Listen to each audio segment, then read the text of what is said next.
Não teve som. Silêncio lá pra frente, prestar atenção.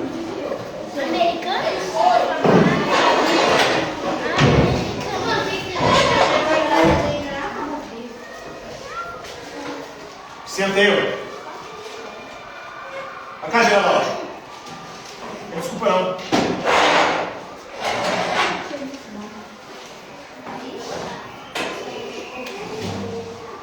Então, como a gente sempre faz uma vez por mês, nós temos as nossas narrações de mitos e lendas, para que vocês possam conhecer as origens e significados das mais diversas expressões mitológicas espalhadas ao redor do nosso planeta. E na aula de hoje vamos falar da mitologia grega. Já ouviram falar da mitologia grega? Apolo é um dos deuses da mitologia grega. Qual outro deus da mitologia grega vocês conhecem? Zeus. Thor é da norte. Odin é da norte. Já jogaram God of War? Eu já.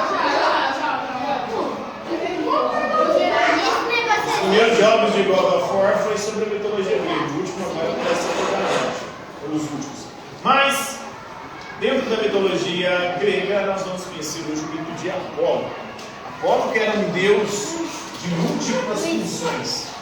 Era um deus dos arqueiros, ele era um deus que, segundo a mitologia, puxava a carruagem do sol no céu durante o dia, para que o sol fizesse o seu transcurso.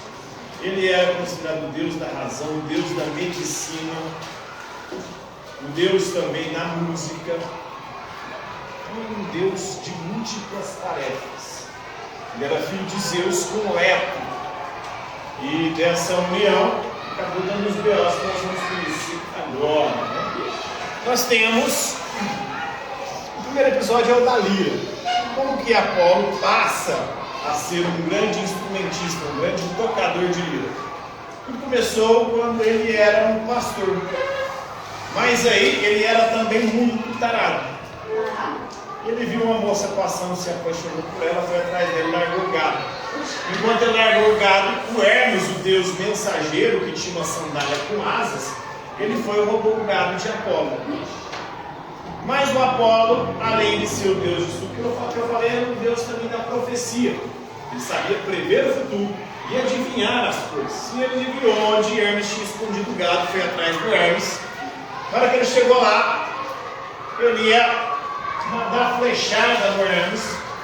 O Hermes tinha matado um gado dele, né? E com as tripas do gado ele fez uma lira, um instrumento musical que era feito com vísceras de animais e um casco de tartaruga. Ele tocava, né, a lira. Aí ele começou a tocar a lira. O Apolo se apaixonou pelo som daquele instrumento e aí trocou a lira em troca do gado com Hermes. E aí ele passou a ser um deus da lira e da música. E foi assim a sua relação com Hermes. Como ele era safadão, mais uma vez ele se apaixonou agora por uma moça chamada Daphne. E aí ele começou a persegui-la. Mas só que antes ele tinha tratado com Eros. Eros é o cupido. Porque Eros era um arqueiro. Dava flechada nas pessoas. Ele tinha duas flechas. A flecha da paixão e do amor e a flecha do ódio, da repulsa. E aí, como o Apolo também era um arqueiro, ele começou a zombar do Eros, falando que ele era muito melhor no arco e flecha do que o Eros. Aí o Eros, para se vingar dessa zombaria, o que ele fez? Deu uma flechada em Apolo, uma flecha de ouro, que é a flecha da paixão e do amor. Apolo se apaixonou perdidamente por Daphne. Mas só que em Daphne ele foi e acertou a flecha do ódio, do ranço, da repulsa. E aí Daphne ficou rançosa com Apolo.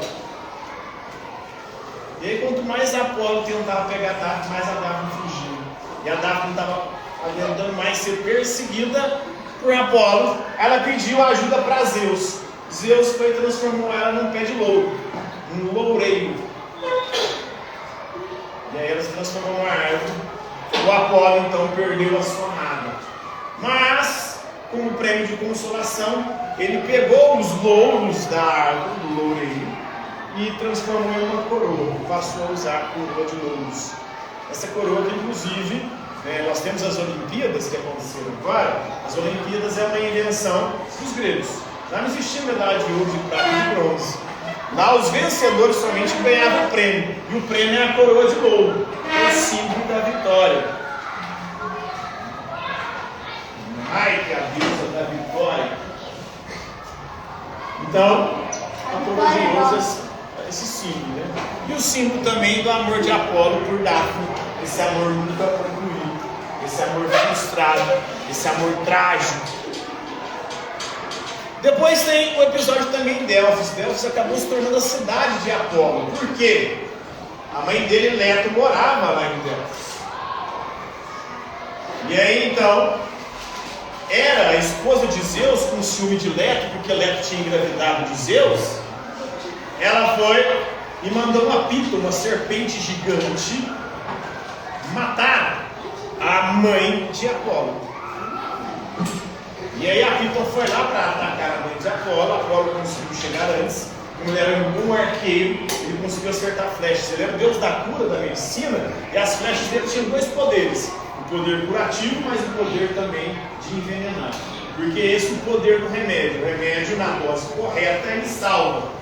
Em doses inadequadas, o remédio vira um veneno e pode matar. Assim também era a flecha de Apolo. E aí ele foi e acertou o lugar. Acertou flechadas na Piton e conseguiu matá-la em Delfos. E aí, por ele ter destruído esse monstro que atormentava a cidade de Delfos e estava devorando e matando todo mundo da cidade, eles fizeram um templo para Apolo lá. Um templo de Apolo, lá na cidade de Delfos, onde ele matou a Piton. Esse templo foi construído lá, e lá passou a ter um oráculo, onde tinha uma mulher, a Pite, ou a Pitonisa, que era uma profetisa. Então as pessoas costumavam ir até Delfos para poder prever o seu futuro, saber sobre o futuro político, sobre religião e também sobre o futuro individual. Vários personagens da mitologia grega passaram por Delfos ali, tentando adivinhar, compreender, conhecer o seu futuro. A Pitonisa, ela tomava geralmente algumas substâncias alucinatórias, ela entrava em transe e começava a proferir as profecias, que eram muitas vezes inteligíveis, ou seja, não eram compreensíveis, mas tinham sacerdotes que ficavam lá para interpretar. Mas a interpretação dos sacerdotes também era meio que incompreensível. Acabava que o destino da profecia sempre se cumpria das maneiras mais tortuosas possíveis, como no mito de Édipo.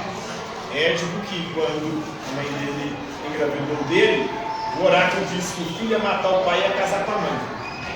O pai tentou matar o filho, o filho acabou sobrevivendo, foi criado por outro casal, ele achou que era filho do outro casal, aí ele foi consultar o oráculo falou que ia matar o pai e a mãe, ele fugiu para não matar aqueles que ele achava que eram o pai e a mãe, mas na fuga ele acabou matando o pai e se casando com a mãe. Depois de rodar, matou o pai, que ele não sabia que era o pai. Então, para terminar, tem o oráculo de Delfos, né? E a última treta do Apolo foi com Márcias. Márcias era um tocador de flauta, que disse que era a melhor música que Apolo.